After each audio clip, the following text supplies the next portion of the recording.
Lo que tenemos aquí entonces es cómo obtenemos esta caricaturización que es el modelo matemático a partir de la neurona real. Lo que tenemos en la parte de atrás es estas conexiones de los axones, que son las salidas, y esto lo vamos a asociar con esta salida que tenemos acá a la derecha. Las entradas están dadas por las dendritas que tenemos de este lado y que recordemos que pueden venir de conexiones o con partes de la piel o de los ojos, etcétera, o de otras neuronas. Y bueno, aquí lo vamos a convertir en que todas estas entradas eléctricas se convierten en estos números reales que están acá, que vamos a enumerar X1, X2, X3. Cada una de estas entradas correspondería a una de las dendritas que está entrando aquí al cuerpo de la neurona.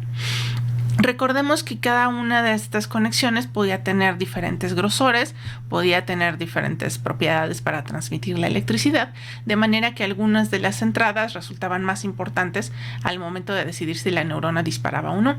Entonces, lo que vamos a hacer es modelar ese grosor de la dendrita con los pesos que tenemos acá, que es otra vez un número real.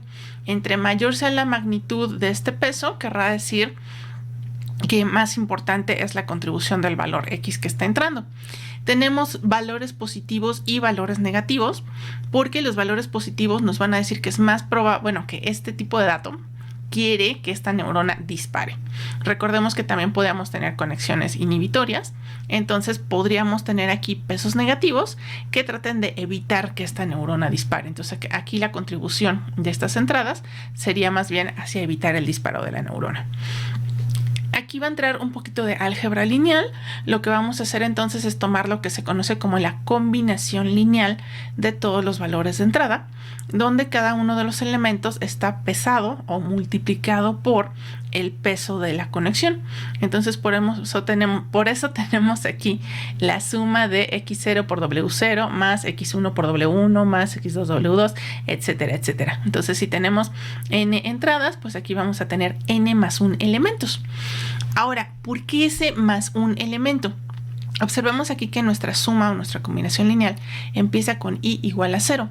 Y lo que estamos haciendo acá es tener una entrada fija en valor 1 y multiplicándolo por un peso w. A este término especial que tenemos acá, de hecho lo voy a querer subrayar aquí, a este se le va a conocer como el sesgo. En inglés también se le llama el bias. Lo que está sucediendo es que recordemos que en las combinaciones lineales, bueno, nuestra función a fuerzas tiene que pasar por la coordenada 0,0,0. No tenemos una ordenada al origen. Si nosotros agregamos este elemento y queremos tener una ordenada al origen, vamos a poder jugar ahí con dos interpretaciones, ¿no? Una interpretación sería que este elemento que está aquí es nuestra ordenada al origen, por ejemplo, en este caso, de un hiperplano en 3 dimensiones, y esto nos va a dar la variable dependiente. La otra interpretación que podemos tener es que en realidad tenemos un hiperplano en 4 dimensiones y en esa cuarta dimensión entonces esta combinación lineal va a pasar por el 0,0,0,0. Bueno, entonces más allá de esa interpretación, bueno, entonces lo que obtenemos aquí va a ser como el análogo a la cantidad de electricidad que se estaría acumulando aquí en el cuerpo de la neurona. El siguiente paso era que si se acumulaba más de cierta cantidad de electricidad, entonces la neurona iba a provocar que iniciara aquí un potencial de acción, ¿no? Action potential en inglés. Entonces ese era el momento en el que decíamos que la neurona dispara y todas las neuronas con las cuales tuviéramos conexión a través de las terminales del axón iban a recibir esa señal. Entonces eso es lo que vamos a simular de este lado. Este que se conoce como la función de activación, la función G, va a ser una función que va a aplicar ese criterio. Bueno, ¿a partir de qué momento decimos que el valor Z provoca un disparo? ¿O en qué momento decimos que no es lo suficiente y la neurona no dispara? Diferencias interesantes. Acuérdense que la neurona estaba acumulando esta electricidad todo el tiempo. Aquí, bueno, una vez que hayamos evaluado este número y lo hayamos pasado por G, si no logró ser activada por esta función, pues ya en ese cálculo esta neurona simple y sencillamente no participó. No hay una acumulación aquí de electricidad ni nada por el estilo. Entonces ahí vemos una primera simplificación, ¿no? Hay un solo tiempo en el cual entran los datos, calculamos la suma pesada de los valores y decidimos si la neurona va a disparar o no va a disparar.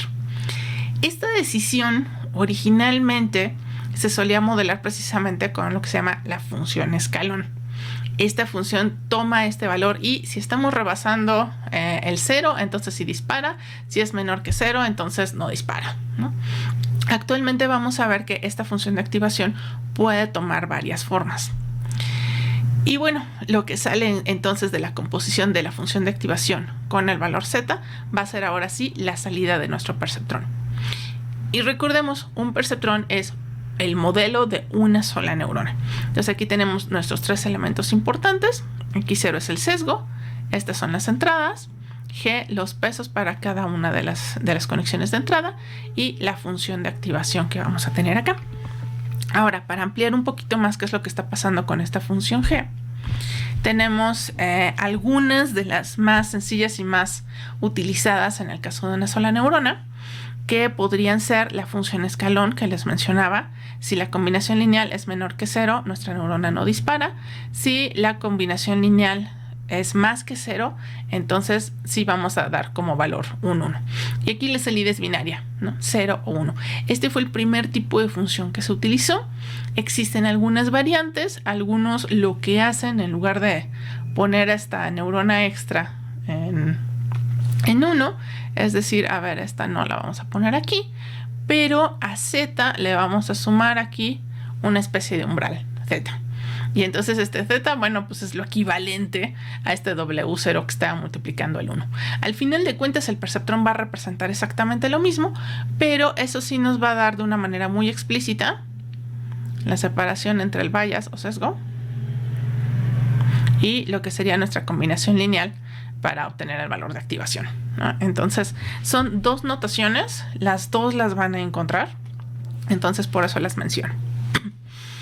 En ese caso, pues entonces la forma de este parámetro z iba a cambiar acá, ¿no? Si z es menor que z, pasa algo. Si z es mayor que z, es cuando pasa la otra cosa. Ahora, otra variante que vamos a tener es la función logística. Esta va a tener... es una de las llamadas funciones sigmoides. Al ratito la vamos a ver con un poco más de detalle. Perdón. Esto sí está bastante mal dibujado. Ok. Algunas de las características importantes es que esta función siempre es positiva. Y justo en medio pasa por 0.5. Está contenida entre 1 y 0. Entonces aquí, bueno, es una idea parecida a la función escalón. Estamos entre no dispara y sí dispara y siempre nos va a dar valores positivos.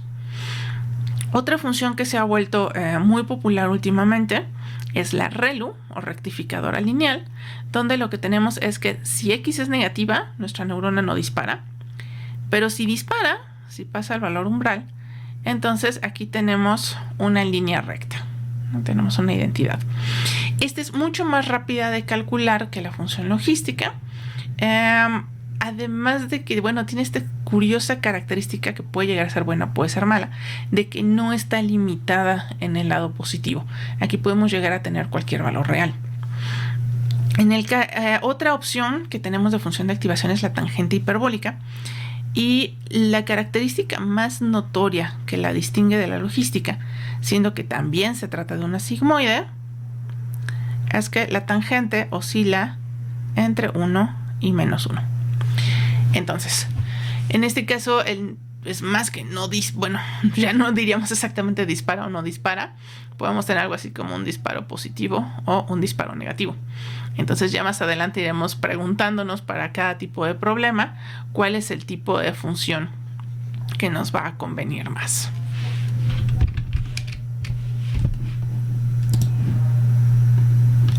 Lo que tenemos a continuación es entonces cómo vamos a interpretar matemáticamente qué es lo que está haciendo este perceptrón. Bueno, tenemos que el perceptrón modela una neurona que dispara o no dependiendo de los valores de sus señales de entrada, independientemente de la función de activación que hayamos elegido. Para este ejemplo, tomemos a la sigmoide. Es una manera muy gráfica de ver qué es lo que está sucediendo. Entonces, observen que lo que tenemos en esta parte de aquí es esta combinación lineal que viene en el cuerpo de la neurona. Esta también es otra manera ligeramente distinta de representar el perceptrón. Observen que aquí teníamos separada la combinación y luego la función de activación. Y aquí, bueno, en el cuerpo de la neurona pusimos la función de activación aplicada sobre la combinación lineal. Bueno, entonces les decía, esto que está acá es la combinación lineal de las entradas con cada uno de los pesos. Y esto es lo que le vamos a pasar como argumento a esta función logística.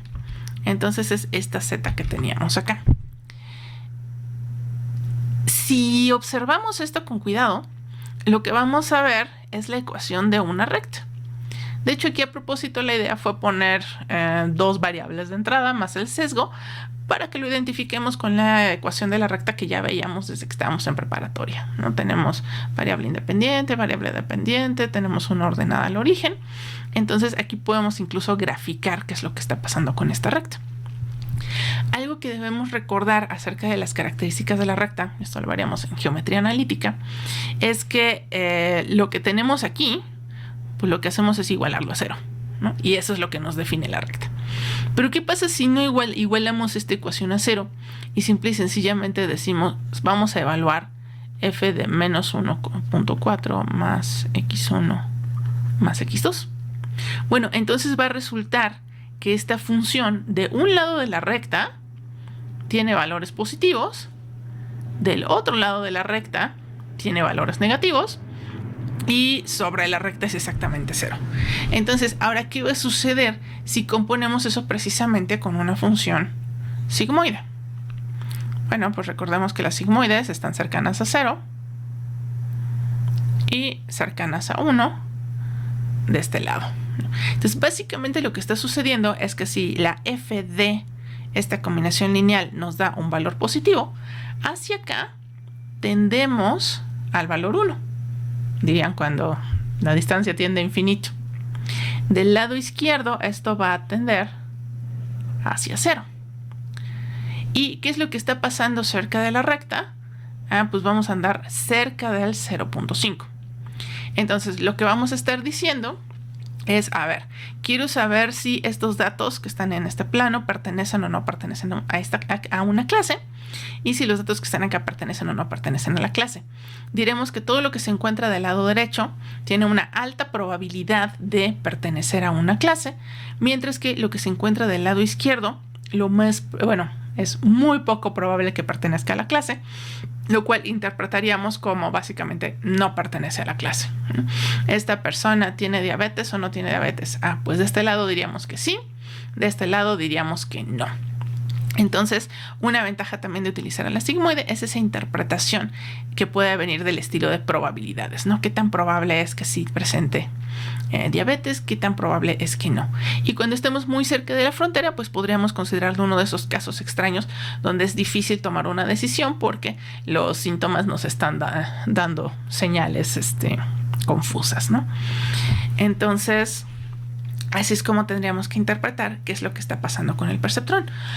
Una característica entonces muy importante de lo que estamos viendo aquí es que si estamos resolviendo problemas de clasificación, lo único que podemos hacer con el perceptrón es separar datos si estos ahora sí que son separables por la ecuación de una recta. Si estamos trabajando con más valores de entrada, entonces estaremos trabajando con el hiperplano en la dimensión correspondiente. En todos los casos, bueno, la idea es que tengo que tener una frontera lineal. Si la frontera no es lineal, entonces el perceptrón ya no tiene nada que hacer.